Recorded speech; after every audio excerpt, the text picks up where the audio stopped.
नमस्कार दोस्तों, स्वागत है आप सभी का बीए करो ऑनलाइन चैनल पर। तो आज के इस क्लास के माध्यम से हम पढ़ने वाले हैं BA third year fifth semester examination 2023-24 का पेपर देखेंगे। और इस पेपर से ये समझ लीजिए कि आपके एग्जाम में है, पेपर में एग्जाम में जो है क्वेश्चंस आने वाले हैं। तो देखिए, जियोग्राफी के अंतर्गत हमें जो पढ़ना होता है बीए के फिफ्थ सेमेस्टर पेपर 1 में, देखिए रीजनल जियोग्राफी एंड प्लानिंग के बारे में पढ़ना होता है। ठीक, तो ये क्वेश्चन पेपर आपके लिए बहुत ही महत्वपूर्ण है। हर एक क्वेश्चंस को ध्यान से देखिएगा। और ये पेपर आपका 75 नंबर का होता है। 2 घंटे का समय दिया जाता है। आप किसी भी यूनिवर्सिटी से बिल्कुल आप इस क्लास को अटेंड कर सकते हैं। चलिए बढ़ेंगे आगे, क्वेश्चंस को देखेंगे। यहाँ पर दिया गया है क्वेश्चंस, देखिए सेक्शन ये यानी कि खंड आ जो है आपका लघु उत्तरीय प्रश्न, इसमें सभी जो है 5 अंकों के यानी कि 5 नंबर के यहाँ पर के एक क्वेश्चन से एक क्वेश्चन आप लिखेंगे तो आपको 5 नंबर मिलेगा। ठीक, तो यहाँ पर देखिए 9 प्रश्न हैं और 5-5 नंबर के हैं, तो 9 यहाँ से देखिए हर एक क्वेश्चन से आपको बताया जाएगा और उसका आंसर भी दिया जाएगा। पहला क्वेश्चन है नगर नियोजन से आप क्या समझते हैं। दूसरा क्वेश्चन है प्रदेश को परिभाषित कीजिए, यानी कि प्रदेश जो है प्रदेश किसे कहते हैं उसका जो है आपको परिभाषा देना है। क्वेश्चन नंबर 3 है सतत विकास। ये इंपॉर्टेंट क्वेश्चन है क्योंकि काफ़ी बार एग्जाम में पूछा गया है। क्वेश्चन नंबर 4 है प्रकारात्मक प्रदेश से आप क्या समझते हैं। चलिए क्वेश्चन नंबर बाबू यहाँ पर 5 दिया गया है बहुस्तरीय नियोजन से आप क्या समझते हैं, इसकी आवश्यकता का वर्णन कीजिए। फिर है क्वेश्चन नंबर अगला आपका विकास को विस्तार पूर्वक समझाए, विकास को प्रभावित करने वाले कारकों को लिखिए। ठीक, फिर है फ्राइडमैन के केंद्र परिधि मॉडल पर एक लेख लिखिए। तो ये सब क्वेश्चंस बहुत ही इंपॉर्टेंट है और एग्जाम में पूछे गए हैं, तो इस क्वेश्चंस को जो है सभी क्वेश्चंस को ध्यान से देखिएगा। फिर यहाँ पर देखिए भारत के केपी सेनगुप्ता ने कितने नियोजन प्रदेशों में विभक्त किया है बताइए। फिर अगला क्वेश्चन से विकास ध्रुव सिद्धांत की विस्तृत विवेचना कीजिए। 5वां क्वेश्चन है राजस्थान के थार मरुस्थल के भौगोलिक प्रदेशों का संक्षिप्त वर्णन कीजिए। चलिए सेक्शन सी है दीर्घ उत्तरीय प्रश्न। इसमें से आपके जो है हर एक प्रश्न 15 नंबर के हैं, तो इसमें जो है बाबू 15 नंबर के शायद इसमें आपको एक ही प्रश्न करना है, किसी एक प्रश्न का। तो आप हर प्रश्न को देखिएगा, क्या पता कौन सा क्वेश्चन आपके एग्जाम में पूछ ले। ठीक, तो पहला क्वेश्चन है भारत में पंचायती राज प्रणाली की आवश्यकता एवं महत्व की चर्चा कीजिए। क्वेश्चन नंबर 7 है यहाँ पर बहुस्तरीय नियोजन से आप क्या समझते हैं, इसकी आवश्यकता का वर्णन कीजिए। ठीक, क्वेश्चन नंबर 8 दिया गया है विकास को विस्तार पूर्वक समझाए, विकास को प्रभावित करने वाले कारकों को भी लिखिए। ठीक, क्वेश्चन नंबर यहाँ पर दिया गया अगला पारदेशिक असमानता क्या है। फिर है विकास सूचक कितने प्रकार के होते हैं, तो इन सभी को देखा जाएगा। और अल्प विकास को परिभाषित कीजिए। ठीक, तो ये जो है सेक्शन भी तो हो गया है। चलिए आगे बढ़ेंगे आंसर की तरफ। ये देखिए बाबू,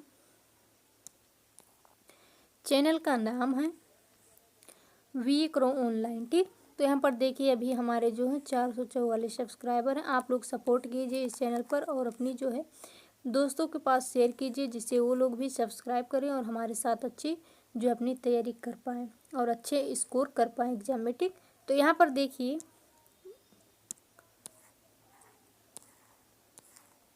अब आपका क्वेश्चन नंबर 1 है शहरी नियोजन से आप क्या समझते हैं। चलिए देखेंगे शहरी नियोजन किसे कहते हैं, इसका आंसर आपको ध्यान से देखना है।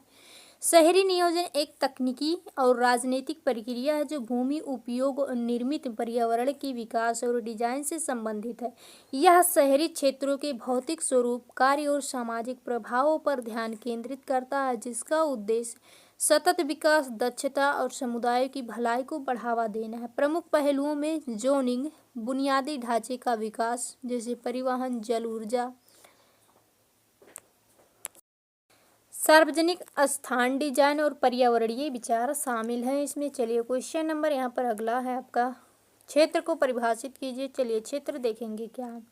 क्षेत्र एक स्थानिक क्षेत्र है जो साझा विशेषताओं द्वारा प्रतिष्ठित होता है, जो भौतिक जैसे कि जलवायु, स्थलाकृत, मानवीय जैसे भाषा, संस्कृति, अर्थव्यवस्था या कार्यात्मक जैसे केंद्रीय शहर द्वारा सेवा प्रदान किया जाने वाला महानगरीय क्षेत्र हो सकता है। क्षेत्र जो है भूगोल में स्थान को व्यवस्थित करने और समझने के लिए प्रयुक्त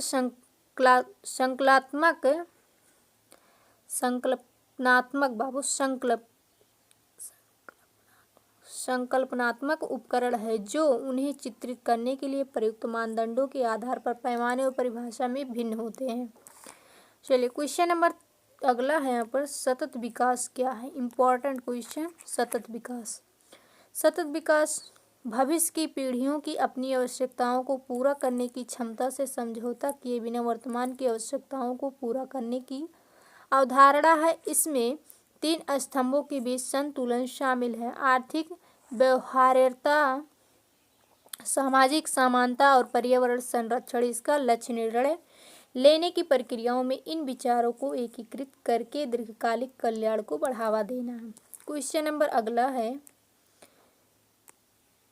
कार्यात्मक क्षेत्र से आप क्या समझते हैं? चलिए देखेंगे कार्यात्मक क्षेत्र किसे कहते हैं। कार्यात्मक क्षेत्र यानी कि नोडल क्षेत्र को एक समान भौतिक या सांस्कृतिक विशेषताओं के बजाय एक केंद्रीय फोकल बिंदु या नोड की चारों ओर अंतःक्रियाओं और कनेक्शनों की प्रणाली द्वारा परिभाषित किया जाता है। यह क्षेत्र लोगों, वस्तुओं या सूचना की आवाजाही के माध्यम से नोड से बंधा हुआ उदाहरण है। उदाहरणों में केंद्रीय व्यापारिक जिले, समाचार पत्र के प्रसार क्षेत्र या स्कूल जिले के आसपास केंद्रित महानगरीय क्षेत्र शामिल हैं इसमें। क्वेश्चन नंबर अगला है, भारत के विकास केंद्र को कितने चरणों में विभाजित किया गया है? तो इसके जो है 4 चरण हैं।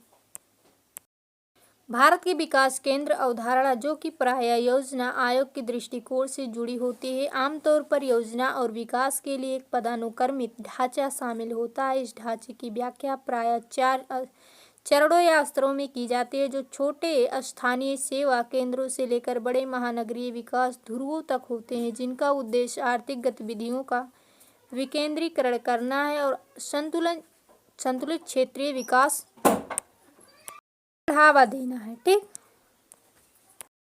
क्वेश्चन नंबर 6 है, आर्थिक विकास के रोस्टो मॉडल में कितने चरण होते हैं? तो इसमें जो होते हैं 5 चरण होते हैं।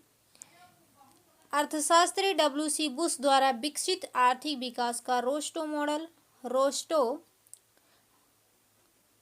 का प्रस्ताव है कि देश विकास के 5 क्रमिक चरणों से गुजरता है। पहला हो गया पारंपरिक समाज, जिसमें आप देख सकते हैं टेक ऑफ के लिए पूर्व शर्तें, उड़ान भरना। दूसरा है परिपक्वता की ओर अग्रसर, इसमें होगा उच्च जन उपभोग का युग। चलिए यहाँ पर अगला है अल्प विकास को परिभाषित करें। अल्प विकास को परिभाषित करें, इंपॉर्टेंट क्वेश्चन है। अल्प विकास वह स्थिति है जहाँ कोई देश या क्षेत्र अभी तक अपनी पूर्ण आर्थिक क्षमता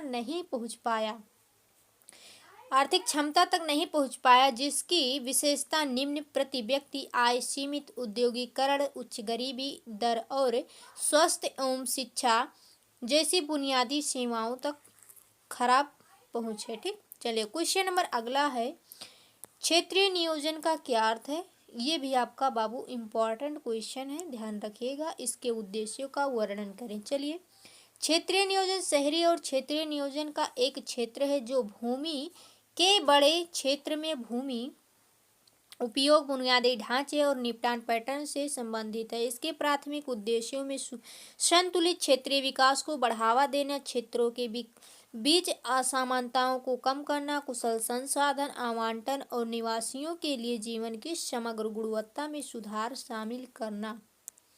क्वेश्चन नंबर अगला है, पी सेनगुप्ता ने भारत को कितने नियोजन क्षेत्रों में विभाजित किया है? ठीक। तो इसका जो है व्याख्या करना, यानी कि ये आंसर आपका जो होगा लॉन्ग टाइप रहेगा। ठीक। तो पी सेनगुप्ता की योजना के अनुसार भारत को 4 नियोजन क्षेत्रों में विभाजित किया गया है: उत्तर, दक्षिण, पूर्व और पश्चिम क्षेत्र। यह प्रभाग प्रभावी क्षेत्रीय नियोजन और विकास रणनीतियों को सुगम बनाने के लिए भौतिक, आर्थिक और सामाजिक सांस्कृतिक कारकों के व्यापक विश्लेषण पर आधारित था। चलिए क्वेश्चन नंबर 4 है आपका, विकास ध्रुव सिद्धांत पर विस्तार से चर्चा करिए। ये भी क्वेश्चन इंपॉर्टेंट है, ध्यान रखिएगा। उत्तर है फ्रांसीसी अर्थशास्त्री फ्रांसवा पैरोक्स द्वारा विकसित विकास ध्रुव सिद्धांत का मानना है कि आर्थिक विकास एक क्षेत्र में एक समान नहीं होता, बल्कि विशिष्ट विकास ध्रुवों या केंद्रों के आसपास केंद्रित होता है। ये ध्रुव आमतौर पर नॉन-मेसी उद्योग होते हैं, जो आगे और पीछे के संपर्कों के माध्यम से विकास को प्रेरित करते हैं तथा आसपास के क्षेत्रों में आर्थिक गतिविधि को प्रोत्साहित करते हैं। ठीक, चलिए क्वेश्चन नंबर 5वां है, राजस्थान के थार रेगिस्तान के भौगोलिक क्षेत्रों का संक्षेप में वर्णन कीजिए। ये भी क्वेश्चन इंपॉर्टेंट है, ध्यान रखिएगा, एग्जाम में आते हैं क्वेश्चंस। आंसर देखिए, राजस्थान के थार रेगिस्तान को मोटे तौर पर कई भौगोलिक उप क्षेत्रों में विभाजित किया जा सकता है। पहला हो गया मरुस्थलीय, मुख्य रेगिस्तानी क्षेत्रों जो स्थानांतरित रेत के टीलों, विरल वनस्पति और अत्यंत शुष्क परिस्थितियों से युक्त है। दूसरा हो गया बग्गर रेगिस्तानी, कोर और पूर्वी मैदानों के बीच एक अर्ध शुष्क संक्रमणकालीन क्षेत्र, जिसमें पुराने जलोढ़ मैदान और कुछ कृषि गतिविधियां शामिल हैं। चलिए क्वेश्चन नंबर अगला पॉइंट आपका, थार के टीले यानी कि जिसे टिब्बा बोला जाता है, रेत के टीलों की विस्तृत क्षेत्र जो प्रकार, अनुदैर्ध्य, अनुप्रस्थ, वर्चन और स्थिरता में भिन्न होते हैं। अगला है रण नमक मैदान। क्या है? रण नमक मैदान वे गड्ढे जहां खारा पानी जमा हो जाता है, जिससे अस्थायी नमक झीलें जैसे संभार झील या नमक पैन बन जाते हैं। ठीक, चलिए क्वेश्चन नंबर 6 है, भारत में पंचायती राज संस्था की आवश्यकता और महत्व पर चर्चा करें। आंसर है, पंचायती राज संस्था PRI निम्नलिखित के लिए महत्वपूर्ण है। तो पहला हो गया आपका, यहाँ पर देखिए, लोकतांत्रिक विकेंद्रीकरण, यह शासन को लोगों के करीब लाता है, जिससे निर्णय लेने में स्थानीय भागीदारी की अनुमति मिलती है। ये कुशल योजना एवं कार्यान्वयन, तो इसमें देखिए कुशल योजना एवं कार्यान्वयन यानी कि स्थानीय निकाय विशिष्ट स्थानीय आवश्यकताओं को समझने और उनका समाधान करने तथा विकास कार्यक्रमों को प्रभावी ढंग से कार्यान्वित करने के लिए बेहतर ढंग से सुसज्जित हैं ये। अगला है समावेशी विकास। तो समावेशी विकास जो होता है, इसमें देखिए समावेशी विकास होता है, यह सुनिश्चित करता है कि समाज के हाशिए पर और कमजोर वर्गों की जरूरतों का प्रतिनिधित्व किया जाए और उनका समाधान किया जाए। अगला है राजनीतिक जागरूकता, ग्रामीण आबादी के बीच राजनीतिक शिक्षा और नेतृत्व कौशल को बढ़ावा देता है। क्वेश्चन नंबर 7 है, बहुस्तरीय योजना से आप क्या समझते हैं, इसकी आवश्यकता का वर्णन करें। आंसर देखिएगा, बहुस्तरीय नियोजन से तात्पर्य नियोजन के लिए विकेंद्रीकृत दृष्टिकोण से है, जिसमें विभिन्न प्रशासनिक और प्रादेशिक स्तरों जैसे कि राष्ट्रीय, राज्य, जिला, ब्लॉक और गांव पर विकास योजनाओं का निर्माण और कार्यान्वयन शामिल है।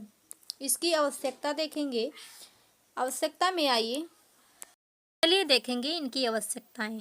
स्थानीय आवश्यकताओं के अनुरूप योजनाएं तैयार करना, यानी कि जिस स्थान पर जिस तरीके के जो है योजनाएं लागू करनी चाहिए उसे तैयार करना। विभिन्न क्षेत्रों की विविध भौगोलिक, सामाजिक और आर्थिक स्थितियों को ध्यान में रखना। ठीक, दूसरा संसाधन उपयोग में सुधार, नियोजन प्रक्रिया में स्थानीय समुदायों को शामिल करके स्थानीय संसाधनों को इष्टतम उपयोग सुनिश्चित करना। ठीक, चलिए अगला पॉइंट है समन्वय बढ़ाना। तो समन्वय बढ़ाना सरकार के विभिन्न स्तरों और विभिन्न विभागों के बीच बेहतर समन्वय को सुगम बनाना। ठीक, चलिए क्वेश्चन नंबर 8 है, विकास को विस्तार से समझाइए। विकास को विस्तार से समझाइए। ठीक, विकास को प्रभावित करने वाले कारक क्या हैं? तो इनके जो भी कारक हैं इन्हें हम अच्छे से देखेंगे। पहले तो बाबू आप लोग ये बताइए कि पेपर आपका जो है कब से स्टार्ट होने वाला है, कमेंट बॉक्स में कमेंट करके बताइएगा। और अच्छी लग रही क्लास तो प्लीज़ शेयर कर दीजिए। चैनल पर नए हैं तो चैनल को सब्सक्राइब कीजिए और वीडियो को लाइक कीजिए। ठीक, और ये नोट लेना चाहते हैं तो बिल्कुल फ्री में आपको मिलेगा, टेलीग्राम ज्वाइन करना पड़ेगा जो कि वीडियो के डिस्क्रिप्शन में आपको मिल जाएगा। चलिए करते हैं आगे क्वेश्चंस को। यहाँ पर देखिए विकास एक बहुआयामी प्रक्रिया है जिसमें सामाजिक संरचना, लोकप्रिय दृष्टिकोण और राष्ट्रीय संस्थाओं में महत्वपूर्ण परिवर्तन के साथ साथ आर्थिक विकास में तेजी, असमानता में कमी और पूर्ण गरीबी का उन्मूलन जो है शामिल है। विकास को प्रभावित करने वाले कारकों में शामिल है, तो यहाँ पर देखिए ये जो शामिल है आर्थिक, सामाजिक और राजनीतिक कारक हैं, भौगोलिक कारक हैं, ऐतिहासिक कारक हैं। तो हर एक चीज़ों को देखेंगे। पहले देखेंगे आर्थिक कारक क्या है। तो आर्थिक कारक जो होता है आपका यहाँ पर देखिए पूंजी निर्माण, बुनियादी ढांचा, बाजार की स्थिति और प्रौद्योगिक तक पहुंच। ठीक। दूसरा है सामाजिक और राजनीतिक कारक। तो इसमें शिक्षा, स्वास्थ्य सेवा, शासन, स्थिरता, संस्थागत ढांचा और सामाजिक समानता शामिल होता है। फिर है भौगोलिक कारक। तो इसमें जो होता है संसाधन की उपलब्धता, जलवायु और स्थान इसमें जो है होते हैं। फिर अगला देखिए यहाँ पर है ऐतिहासिक कारक, जो कि आपका लास्ट पॉइंट है। औपनिवेशिक विरासत, पिछली नीतियाँ और ऐतिहासिक घटनाएं शामिल हैं।